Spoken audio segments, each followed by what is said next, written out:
Let's learn how that we can easily find a graph on our calculator. Let's start off with a nice easy one. 2x squared plus 1. So if I go to the y equals here, and we do 2x squared plus 1, and we hit graph, we see it. Now when I say we see it, we're looking for certain things.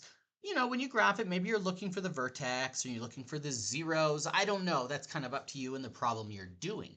But we can see what we're looking for. So this one's done. We didn't really have to deal with anything there. It's just simply good. So now that we have that, let's take a look at a little bit more complicated one of what's going on here. So first off, notice that this is in a certain zoom. It's in zoom standard. If you look at window, this gives you -10 to 10, -10 to 10, the x min, x max. It's one option you can do to look for things is to mess around with that window. But as you'll see, that's kind of a last resort. We don't really want to do that. So in this case, it worked because, that standard window is often the one we want. But let's say we have a more complicated equation. How about this one? We'll do 2x squared plus 20. Okay, so I'll go back to my y equals, and I'll just do 2x squared plus 20. Now this is very similar, but when I hit the graph here, I'm not going to actually see anything.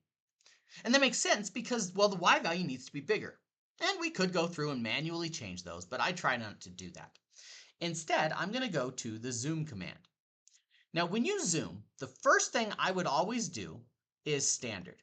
Just always zoom standard before you do anything else. I'm not going to do that here just because I'm already in zoom standard. But the next thing you should do is out.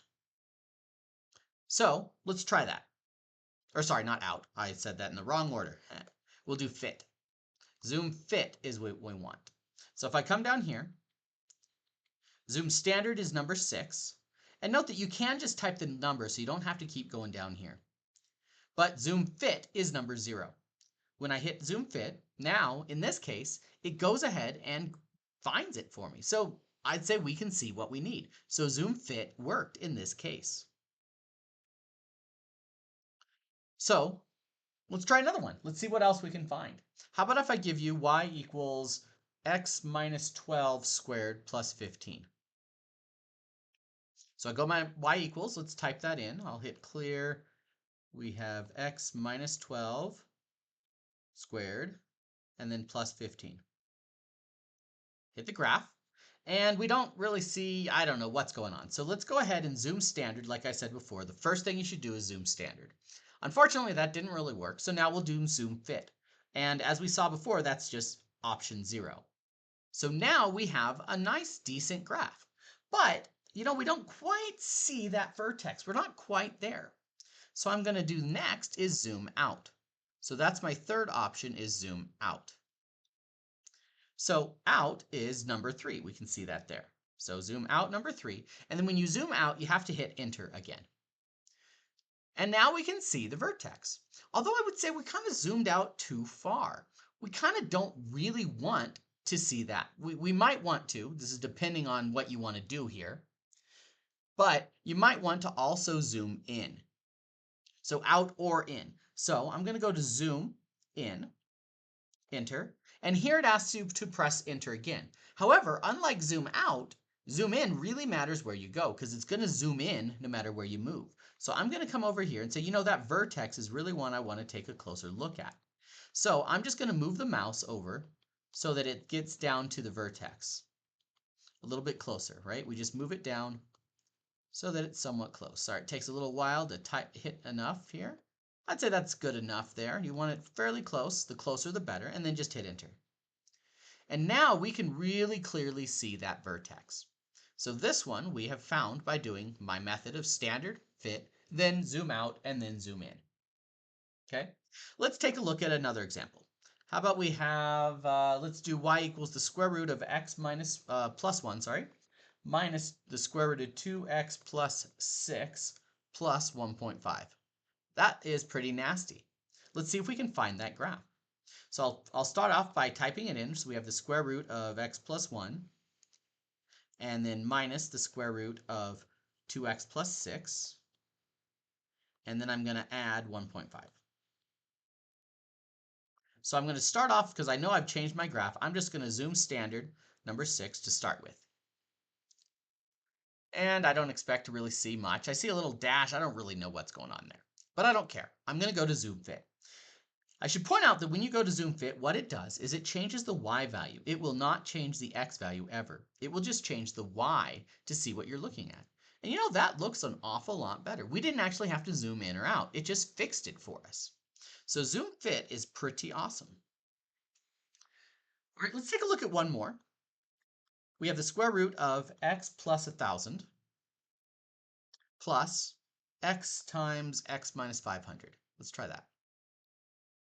So go to the y equals, clear it out, and we'll type it in. We have the square root of x plus 1,000, and then plus x times x minus 500. This is a pretty nasty graph. I'm going to go ahead and zoom standard to start with. And yeah, I didn't see anything, didn't expect to. Now I'm going to zoom fit, which is 0. And we see this looks like a straight line. I still don't quite understand. I'm looking at this graph, and I don't think that's a straight line at all. So let's go to zoom out, zoom 3, hit enter. And that still looks like a straight line. So at this point, we have a choice to make. Do I want to keep zooming out, in which case it might end up working out for us? So I'm going to go ahead and hit enter here. You can start to see it curving. So zooming out, I think, would actually work here. But I have a fourth option here, and that's to use the window. Now, I know I talked at the beginning that this is a last resort, and it is. This is the last item on my list. So I'm going to go to the window. And basically what it means is if the X max isn't big enough, it's just not going to work. So let's make my X max something that I think is better. Looking at this number here, I think it makes sense that 500 or so is about right. So I'm going to just make it X 1,000. Just kind of had to pick it. That's why I don't like the window, because it's a little iffy there. But I think going out to 1,000 should be better. So now if I hit the graph button, it looks a lot nicer. This looks exactly what I wanted to see. Now we can do whatever we want with this graph. So there is one other thing that I want to point out, and that's just something to be careful of. If you're dealing with trig functions, like if you're talking about a sine, cosine, and all that stuff, the same exact process is going to work. But when you go to zoom, instead of zooming standard, use Z trig, that number 7 option. That is what you'll want to use instead of zoom standard. Now, following this order, you should be able to find just about any graph fairly easily. There's a few that can get a little tricky still, where you have to kind of play with the window. But the vast majority of functions you're going to see in your classes, this method will find any graph so that you can do whatever you're trying to do with it when you're done.